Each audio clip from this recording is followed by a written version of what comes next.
2024 याच्यानंतर या विधानसभा निवडणुकांनंतर या सरकारला काय फेफराला माहित नाही, जे हवं वाटेल ते मनाला काय जे हवं ते करायला लागले. आली कुठून हिंमत?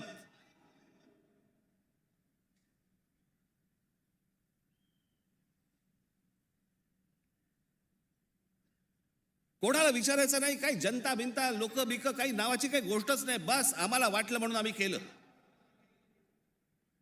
हे कोण आहेत लोक? कोण आहे महाराष्ट्रातील जनता? पैसे फेकले की आम्ही विकत घेऊ. आला कुठून आत्मविश्वास?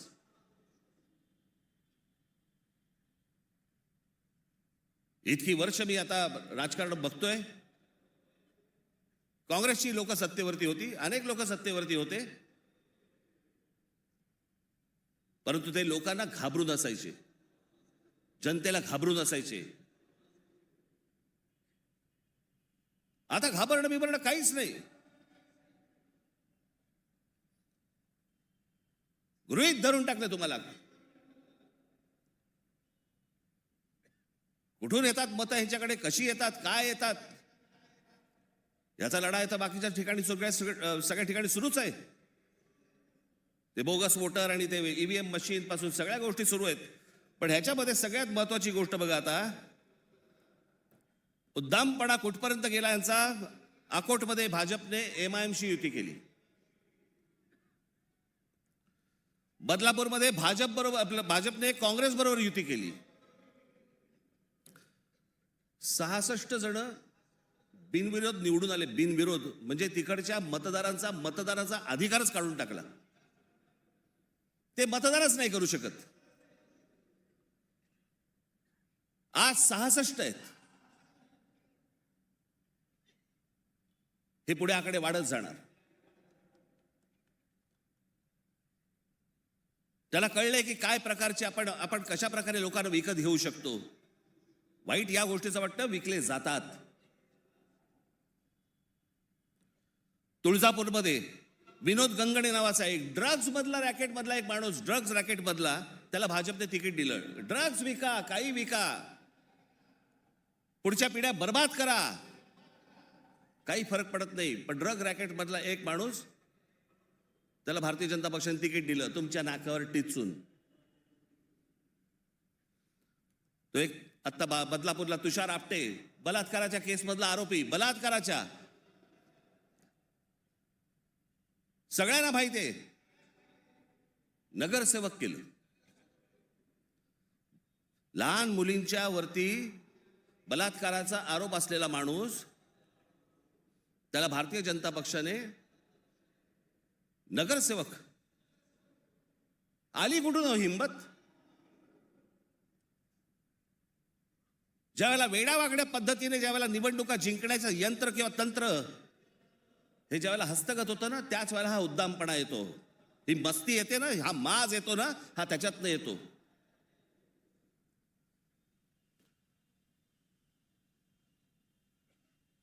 अख्खी मुंबई विकायला काढली, अख्खा महाराष्ट्र विकायला काढला, अख्खा देश विकायला काढला.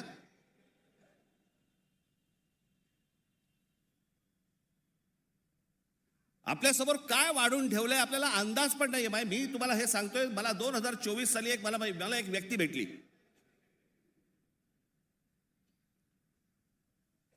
लोकसभेच्या निवडणुका झाल्यानंतरची गोष्ट सांगतोय. आणि त्यांनी मला जी माहिती दिली, आणि ती माहिती दिल्यानंतर माझे सगळे लोक, माझे काय रिसर्च टीम सगळी जी काही कामाला लागली, ते जे काही झालंय ते आज मी तुम्हाला इथे दाखवणार आहे.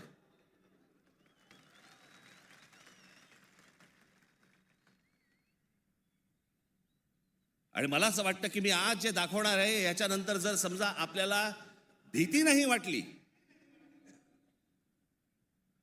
तर मला असं वाटतं या देशात निवडणुका न लढवलेल्याच बऱ्या.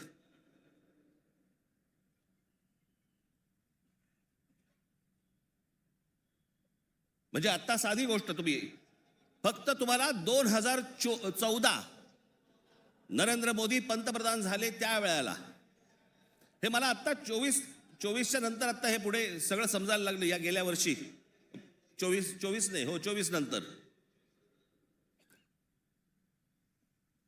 साधारणपणे विधानसभा निवडणुकांच्या आसपास मला ह्या सगळ्या गोष्टी आमच्या रिसर्च टीममध्ये यायला लागल्यावरती मला धक्का बसायला लागला. कारण आपण असे बघतच नाही कधी. आपण डोळे झाक करत बसतो आणि नक्की काय खणलं जात आहे आपल्या खालून आणि आपल्याला माहितीच नाही. याचं कारण अनेक हिंदी इंग्रजी टेलिव्हिजन चॅनल सगळं सगळं ब्लॉक करून टाकलंय. कोणी काय तुम्हाला दाखवणार पण नाही. दाखवलं की वरनं फोन येतो, वरनं दट्ट्या येतो, जाहिराती बंद करून टाकू. मी आता फक्त एक पहिला मॅप मी तुम्हाला भारताचा दाखवतो, 2014चा. दाखवा रे.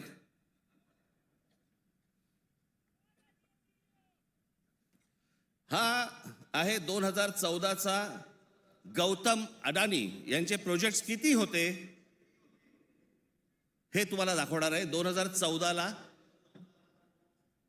पंतप्रधान नरेंद्र मोदी पंतप्रधान व्हायच्या अगोदर गौतम अडानी कुठे होते आणि आता पुढचं फक्त बघत राहा की आता 2024-25ला गौतम अडानी आता कुठे आहेत. फक्त सरकारच्या आशीर्वादाने. आणि तुम्हाला जर नाही धक्का बसला तर मला सांगा जरा. दाखवा.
हे फक्त 10 वर्षातलं आहे.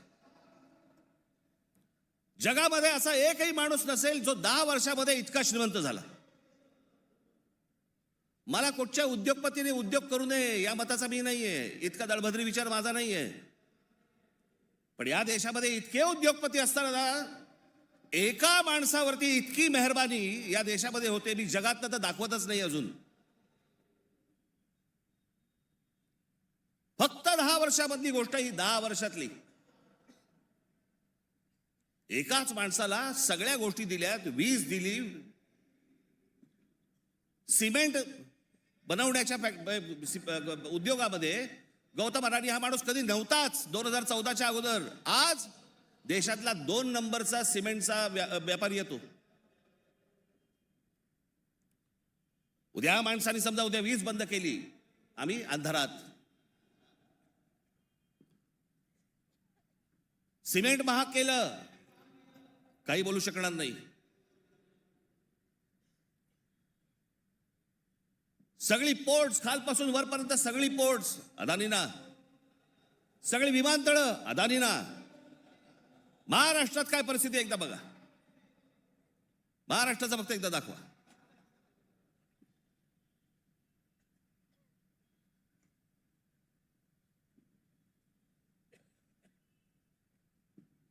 महाराष्ट्रामध्ये फक्त एका ठिकाणी 2014ला फक्त गौतम अडाणी एका ठिकाणी आहेत उद्योग. 2025ला बघा,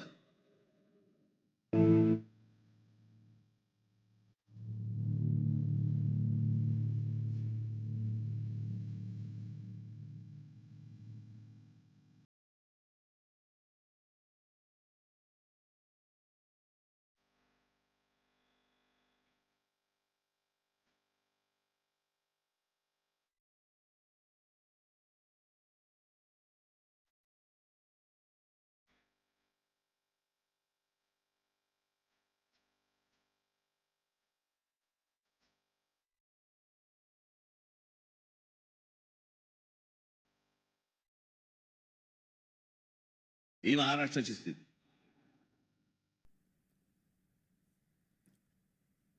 आणि मी जे सतत सांगतो ना, हा जो MMR रिजन मुंबई, या मुंबईवरती मी आता फक्त तुम्हाला वाचून दाखवणार आहे. या फक्त MMR रिजन मध्ये काय फक्त केलंय तेवढं फक्त बघून घ्या. मुंबई महानगर क्षेत्रात अदानी 29 जून 2018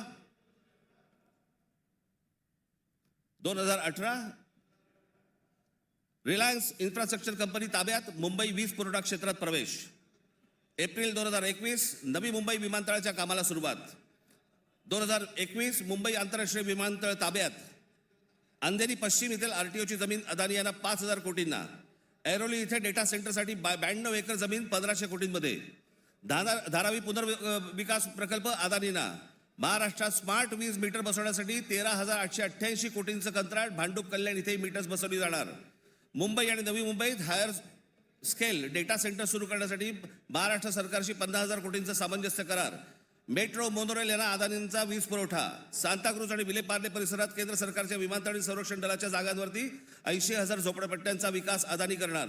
पनवेलमध्ये टॉवर्स सेमी कंडक्टर कंपनी आणि अदानी समूह यांच्या प्रकल्पाला महाराष्ट्र सरकारची मान्यता. $10 अब्ज गुंतवणुकीचा अंदाज. धारावी पुनर्विकास प्रकल्पासाठी देवनारमध्ये 124 एकर जमीन. मुंबई उपनगरातील वाढत्या वीज मागणी पुरवठ्यासाठी वसई खाडीजवळ 209 कांदळवने तोडण्यास मुंबई हायकोर्टाची परवानगी. गौतम अदानी यांची तारापूर अणुऊर्जा प्रकल्पाला भेट. पुढच्या 10 महिन्यात खासगी कंपन्यांना अणुऊर्जा क्षेत्रात येण्याची परवानगी देणारे विधेयक संसदेत मंजूर. रायगड जिल्ह्यातील आंबा नदीकाठी असलेल्या जेट्टी प्रकल्पासाठी 192 कोटीची गुंतवणूक. पनवेलमध्ये 1,000 एकर्समध्ये 10,000 कोटींचा रहिवासी प्रकल्प. मुंबईला वीज पुरवठा करण्यासाठी 1,660 कोटींचं काम. धारावी पुनर्विकास प्रकल्प बांधणीसाठी मुलुंड येथे 58 एकर जमीन आणि 319 कोटी मिळाले.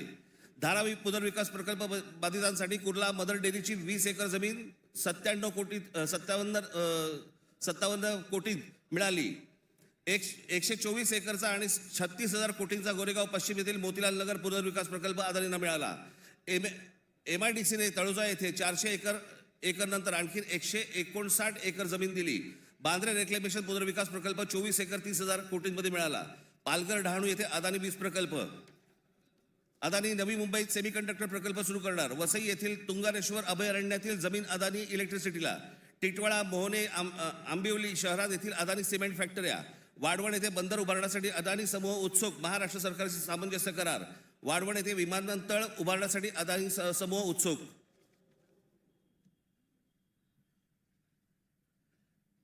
हे मी तुम्हाला सांगतोय ना, हे कशा प्रकारे तुम्हाला आवडलं जातंय याचा काही आपल्याला अंदाज, आपल्याला कळतंय हे काय चाललंय. आता हा सगळा वाढवणला आता बंदर येतंय म्हणून मी म्हटलं बंदर येत असेल चांगली गोष्ट आहे. महाराष्ट्रात बाजूला विमानतळ कशासाठी तर म्हणे मुंबई विमानतळावरचा सगळा कार्गो तिकडे नेणार. आणि नवी मुंबई विमानतळ जे बांधलंय इथून इंटरनॅशनल आणि डोमेस्टिक या आपल्याकडच्या इकडच्या विमानतळावरनं, छत्रपती शिवाजी महाराज आंतरराष्ट्रीय विमानतळावरनं डोमेस्टिक आणि इंटरनॅशनल नवी मुंबईला नेणार. ही प्रोसेस हळूहळू सुरू झालेली आहे. आणि पुढे हा संपूर्ण विमानतळ विकायला काढणार. या शिवाजी पार्क मैदान एवढी जवळपास 50 ते 60 शिवाजी पार्क मैदान बसतील एवढा प्लॉट आहे तो. धारावीला लागून. अशी नाही ना मुंबई आम्हाला मिळवत आहेत. आम्ही बदा पैसे होतो, जमिनी विकत घेतो, जमिनी सगळ्या काढून घेतो. आणि इकडच्यांचं काय घेऊन बसलोय आपण, या सरकारमध्ये बसलेत त्यांचं. ते काहीतरी करू शकतात का? काहीच नाही करू शकत. मी मागे एक उदाहरण दिलं होतं ना, बादशाच्या हातावरचा ससाणा असतो नाही का, जो ससाणा पक्ष्यांनाच मारून आणतो. स्वतः पक्षी आहे पण तो पक्ष्यांनाच मारून आणतो. पु ल देशपांडेचं एक फार छान वाक्य आहे की स्वकीयांचा घात करणारी औलाद ही काय फक्त पक्षांमध्ये नसते, मला तर आता कळले राजकीय पक्षांमध्ये आली आहे.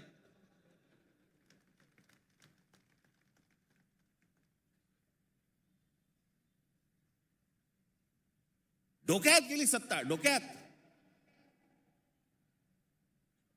हा जो भूगोल आहे ना, हा भूगोल नीट समजून घ्या. हे वाढवण बंदरापासून तिकडे वरती जे आहे ना त्याला लगेच लागून गुजरात आहे. यांचं पहिल्यापासूनचं डोक्यामध्ये जे होतं ना की मुंबई गुजरातला न्यायची. मग मुंबई गुजरातला न्यायची असेल तर काय करायला लागेल, पालघर जिल्हा ताब्यात घ्यायला लागेल, ठाणे जिल्ह्याचा भाग ताब्यात घ्यायला लागेल, या MMR रिजनचा भाग ताब्यात घ्यायला लागेल, तर मुंबईपर्यंत पोहोचता येईल. माणसं पहिली बदा तिकडे टाका, त्यांचे मतदारसंघ फोडा, मराठी माणसांना फोडा, हे मतदारसंघ ताब्यात घ्या आणि त्याच्यानंतर सांगा अरे खासदार तर आमचाच, आमदार तर आमचाच, नगरसेवक पण आमचाच, महानगरपालिका ही आमच्या हातात. हे सगळं करून मुंबई गुजरातला कशी जोडता येईल याच्यासाठीचे हे सगळे लॉंग टर्म प्लॅन सगळे सुरू आहेत.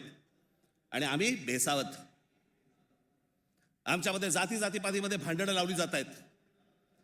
हा मराठा, हा OBC, हा अजून कोणी. एकदा मुंबई हातात गेली ना बाबानो, महाराष्ट्र झारखंडपेक्षा काही वेगळा करणार नाहीत. हे मुंबई ही तुमची राजधानी आहे, मुंबई ही तुमची ताकद आहे. पण जो मस्तवालपणा जो अंगामध्ये शिरलेला आहे यांच्या, की आम्ही काहीही करू, कुठूनही मतं आणू, जे यांनी विधानसभेला केलं तेच करण्याचाही आत्ता पण प्रयत्न करणार. आमच्यावरती भ्रष्टाचाराचे आरोप करतायत. काय बोलताय काय तुम्ही? देवेंद्र फडणवीस ज्यावेळेला मुख्यमंत्री होते त्यावेळेला ह्यांनी छगन भुजबळांना जेलमध्ये टाकलं होतं, हो की नाही? आता मांडीला मांडी लावून बसलेत. अजित पवारांचे बैलगाडीभर पुरावे घेऊन गेले होते. काय किती 70 का 80 हजार कोटीचा काहीतरी घोटाळा, त्याच्याबद्दल पुरावे बैलगाडीतनं घेऊन गेले होते. आता काय सांगतायत, कोर्टात केस आहे, पुरावे असतील तर त्यांना अटक होईल. अरे मग तुम्ही पुरावे दिले होतेत ना, द्या आता कोर्टात. ही सगळी बाहेरून सगळी माणसं आणायची, इथे भरायची, तुमचा टक्का कमी करायचा, तुमचं अस्तित्व घालवायचं. इथे येऊन ह्यांची माणसं मिळणार, इथे उत्तर भारतातलं माणसं येणार आणि म्हणणार इथे तुम्हाला. काल एक कोणतरी उत्तर भारतातला माणूस बोलवता म्हणे, मुंबईमध्ये म्हणे नोकऱ्या जर घ्यायच्या असतील महानगरपालिकेमध्ये तर इथल्या स्थानिकांना, उत्तर भारतीय लोकांना दिल्या पाहिजेत. हे बाहेरून येणारे म्हणे कोल्हापूर, सातारा, सांगलीवरनं येणारी माणसं हे बाहेरच्या लोकांना द्यायची नाहीत म्हणून. बाहेरची लोक म्हणजे आमच्या सातारा, कोल्हापूर, सांगलीमध्ये येणारी आता हे बाहेरची लोक झाली आणि हे आतले.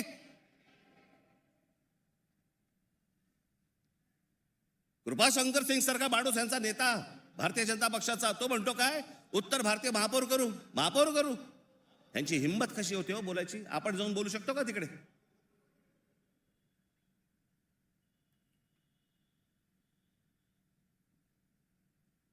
याचं कारण तुम्ही एकत्र येऊच नाही याच्यासाठीचा बंदोबस्त यांनी केलेला आहे. म्हणून काय करायचं, पैसे टाका, माणसं फोडा.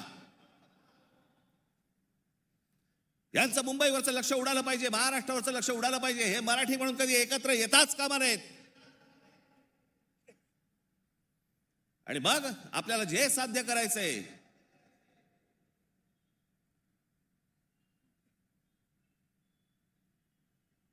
जी लोक येत आहेत ती लोक तुमच्यावरती उड्या मारतायत, वाटेल ते बोलतायत तुम्हाला. मुंबईमध्ये, महाराष्ट्रामध्ये तुम्हाला घरं नाकारली जात आहेत. काल परवाकडे कोणतरी एक तामिळनाडूमधून रसमलाई आली होती.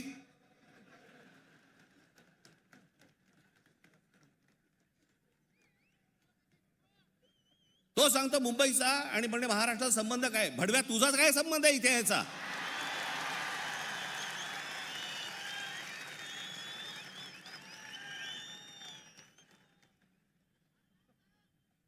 यांच्यासाठीच माननीय बाळासाहेब बोलले होते, हटाव लुंगी आणि बजाव पुंगी. अनेक दाक्षिणात्य इथे राहत आहेत, अनेक जैन मारवाडी इथे राहत आहेत, आनंदाने राहत आहेत. पण कसं भडकवलं जाते बघा तुम्हाला कबुतरांच्या नावाने. कबूतर राहिली बाजूला, पण हे सत्ताधारी जे फडफडत आहेत ना, हा त्यांचा प्रश्न आहे. काल परवाची गोष्ट, इथे मुंबईमध्ये जैन मराठी वादावरती पडदा टाकण्यासाठी म्हणून एक बैठक झाली. ही बातमी फक्त नवाकाळला आली होती. त्यांचे कोणतरी एक जैन मुली निलेश चंद्र आहेत, निलेश चंद्र बघा. ते जैन मुली निलेश चंद्र काय सांगतायत, तर कबुतरे खाणे आणि मांसावरून मराठी जैन समाजात पेटलेला वाद मिटवण्याची जबाबदारी मुख्यमंत्री देवेंद्र फडणवीस यांनी भाजपा मंत्री मंगल प्रभात लोढा यांना दिली. मात्र मंगल प्रभात लोढा यांनी हा वाद मिटवला नाही, तर ह्या समाजामध्ये जास्तीत जास्त भांडणं कशी लागतील हे पाहिलं. म्हणजे मराठी माणसापासून गुजराती बाजूला करायचे, आता ही लुंगी अंडी इकडनं तामिळ बाजूला करायचे, अजून कोणतरी युपी मधनं बोलवायचा त्याच्यात अजून ते बाजूला करायचे. तुम्हाला या महाराष्ट्रामध्ये, मुंबईमध्ये एकट्यात पाडायचं. एकटे असलो तरी काफी होत.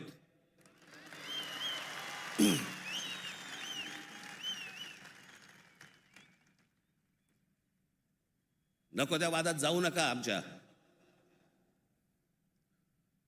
यांच्या गुजरातमधनं बिहारी लोकांना ज्याला हाकलवले त्याच्या बातम्या नाही होत.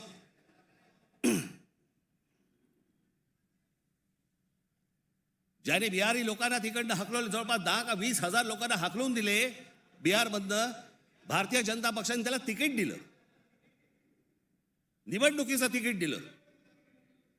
आणि हे वाद फक्त तुमच्यासाठी, आमच्यासाठी इथे फक्त करून ठेवतायत. गेले अनेक वर्ष सांगतोय तुम्हाला, हे सगळं हे जे मुद्दामून जे चालू आहे, तुमचं अस्तित्व नष्ट करण्यासाठी हे सगळं सुरू आहे. आज ही मुंबई हातामध्ये गेली. मुंबई का पाहिजे हातात?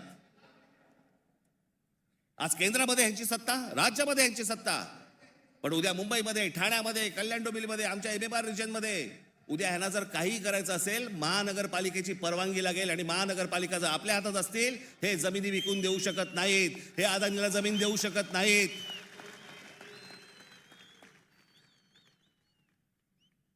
ही गोष्ट ते करूच शकत नाहीत. हा धोका काय होता ना बाबांनो, मी फक्त वेळ कमी आहे, परंतु मी आपल्याला एक धोका, हा किती वर्षांपूर्वी आमच्या बाबासाहेब आंबेडकरांनी, आमच्या बाबासाहेबांनी मांडलेला तुम्हाला फक्त एक गोष्ट वाचून दाखवतो, जी मी 2008ला वाचून दाखवली होती. बाबासाहेबांनी काय त्यावेळेला मांडलं होतं हे तुम्हाला आज कळेल. मी काय सांगतोय तुम्हाला ते. उत्तर प्रदेश आणि बिहार यांच्यासारखी राज्य निर्माण करून हे बघा, हे पुस्तक आहे भाषिक राज्य पुनर्रचना मीमांसा. आपल्याला कुठे मिळालं तर आपण जरूर वाचा. उत्तर प्रदेश आणि बिहार यांच्यासारखी राज्य निर्माण करून राज्य पुनर्निर्माण मंडळाने केवळ तौलनिक विषमता निर्माण केली एवढेच नव्हे, तर उत्तर भारत आणि दक्षिण भारताचे दोन तट निर्माण केले. उत्तर भारतात हिंदी भाषेचं प्राबल्य आहे, उलट दक्षिण भारतात हिंदीशी संबंध नसलेल्या भाषा बोलल्या जातात. मला खरं तर आपल्याला सांगायचं आहे की युपीच्या आणि बिहारच्या लोकांनी पहिल्यांदा नीट समजून घ्या, बाबांनो, हिंदी ही तुमची पण भाषा नाही. युपीच्या लोकांची भोजपुरी भाषा आहे, बिहारच्या लोकांची मैथिली भाषा आहे, अवधी भाषा आहे. हिंदी भाषा तुमची पण नाही आहे. माझा कुठच्या भाषेवर राग नाही, परंतु तुम्ही आमच्यावरती लादणार असाल तर लाथच मारू. हिंदी भाषिकांची संख्या किती मोठी आहे याची बहुतेक कोणालाही दखल नाही. भारताच्या एकूण लोकसंख्येच्या 48% लोकसंख्या ही हिंदी भाषिक म्हणजे त्या भागाची आहे. माझ्याकडे घटना निर्मितीचे काम होते त्यावेळी एक गुपित घटना मी नमूद करू इच्छितो. अर्थात गुपित भंगाचा आरोप माझ्यावरती येणार नाही अशी अपेक्षा आहे. काँग्रेस पक्षाच्या एका बैठकीतील हे गुपित आहे. हिंदी ही राष्ट्रभाषा म्हणून स्वीकारण्यासंबंधी ही चर्चा होती. घटनेचे 115वे कलम राष्ट्रभाषेसंबंधी आहे. या कलमावरती जेवढी गरमागरम चर्चा व्हायला झाली तेवढी इतर कोणत्याही कलमावरती झाली नाही. प्रदीर्घ चर्चेनंतर हे कलम मातास टाकले आणि काय आश्चर्य, 78 विरुद्ध 78 असे मतदान झाले. कुठलाच निर्णय घेणे शक्य झाले नाही. या वस्तुस्थितीमुळे दक्षिण भारताचा उत्तर भारतावरती किती कटाक्ष आहे हे तुमच्या लक्षात येईल. उत्तर भारत संलग्न झाला आणि दक्षिण भारत विच्छिन्न राहिला आणि राजकारणात हिंदी व उत्तर भारताचे वर्चस्व असेच चालू राहिले तर परस्पर द्वेषभाव निर्माण झाला नाही तरच नवल.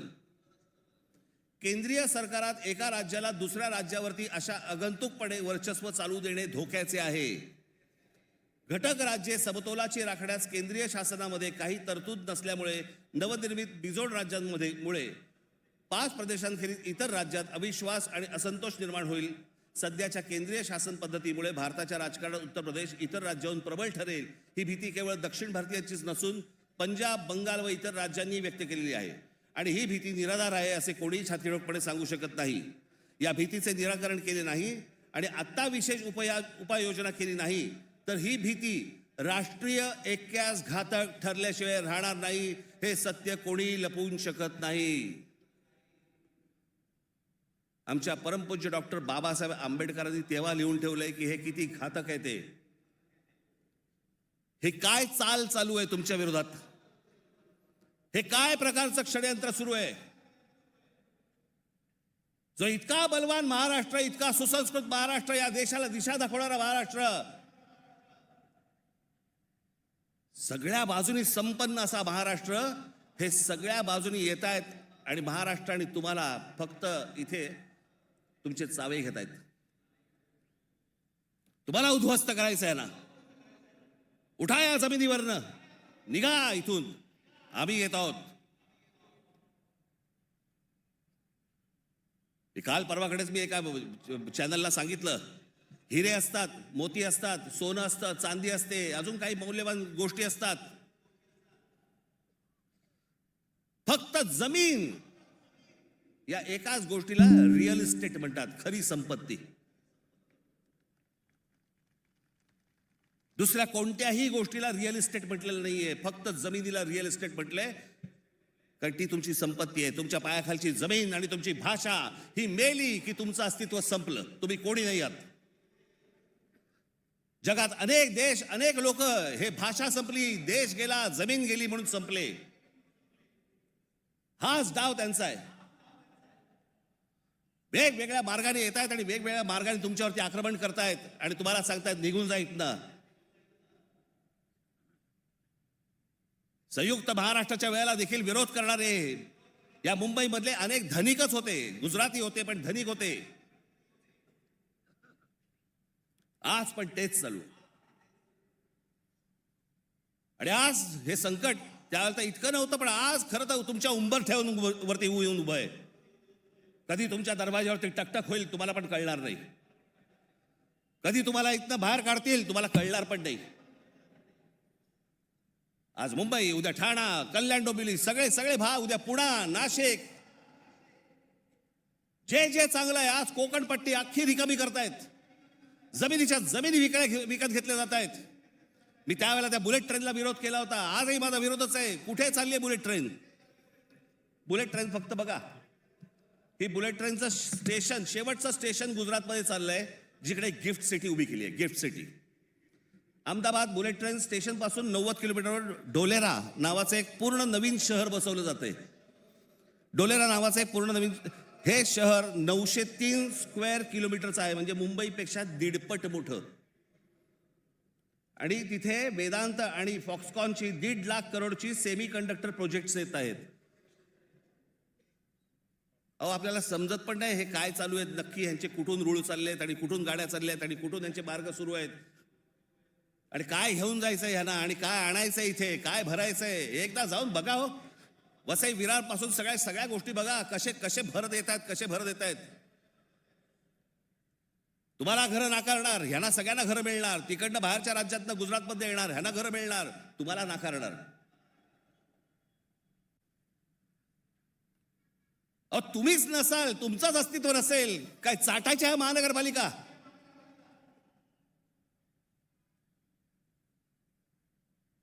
काय उपयोग आहे या गोष्टींचा?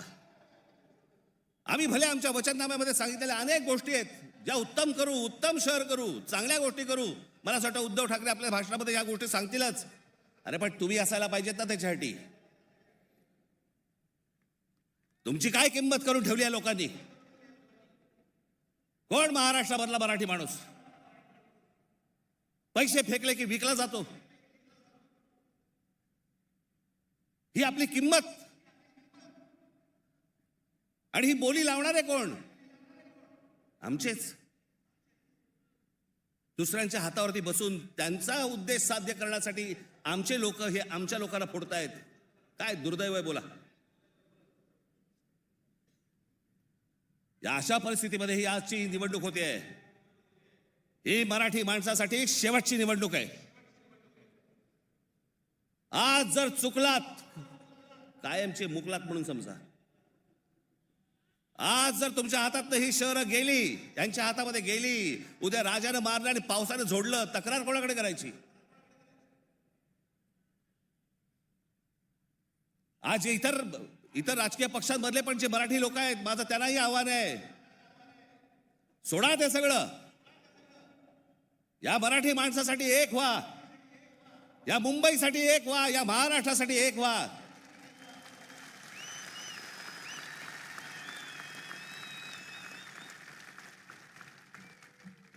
ज्या इतक्या वर्षांच्या परंपरेने, इतक्या लोकांच्या तपश्चर्याने ही मुंबई महाराष्ट्राला मिळाली. 107 आमचे हुतात्मे गेले. उद्या मुंबई गेली तर त्या पुतळ्यानंतर काय अर्थ उरतो? आणि पुतळे काय म्हणतील ते? आमचा मराठी माणूस बेसावध राहिला आणि म्हणून आम्ही मिळवलेली मुंबई आम्हाला गमवावी लागली. आज तुमच्या समोर ही सोन्यासारखी संधी आलेली आहे. आम्हाला सत्ता काय, सत्याचं काय करू?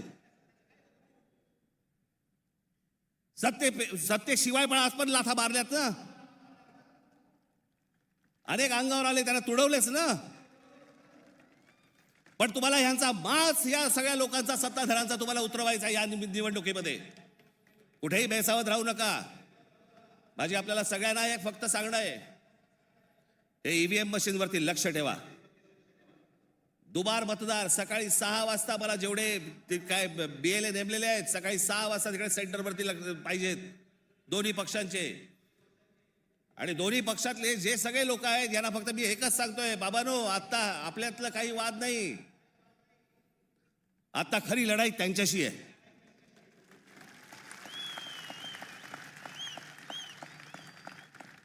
आपण भांडत राहावं हेच त्यांना पाहिजे. त्यांना जे हवं ते आपण नाही द्यायचंय, आपल्याला जे हवं तेच आपण केलं पाहिजे. आणि म्हणून तिकडे आपल्याला जाता एवढंच सांगेन की सतर्क राहा, बेसावध राहू नका.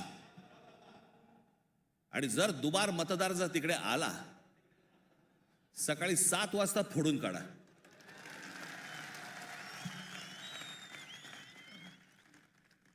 ही मुंबई राहावी, हे महाराष्ट्र राहावं, राज्य राहावं, हे मराठी माणसाच्या हातात राहावं, तुमच्या हक्काचं असावं, तुमचंच आहे ते. आणि मला असं वाटतं की जो लढा आजपर्यंत मराठा साम्राज्याने दिला, तो लढा आज तुम्हाला, आज सगळ्यांना, तुम्हाला, आम्हाला सगळ्यांना करायचा आहे. हा महाराष्ट्र वाचवायचा आहे, महाराष्ट्र समृद्ध करायचा आहे, ही आपली शहरं समृद्ध करायची आहेत, ही मुंबई आपल्याला वाचवायची आहे, ही मुंबई कदापि आपल्याला कुठेही गुजरातला राहून द्यायची नाहीये. या सगळ्या गोष्टींसाठी आपण सगळेजण कामाला लागाल अशी एक आशा अपेक्षा बाळगतो आणि आपणा सर्वांची मी रजा घेतो. धन्यवाद. जय हिंद, जय महाराष्ट्र.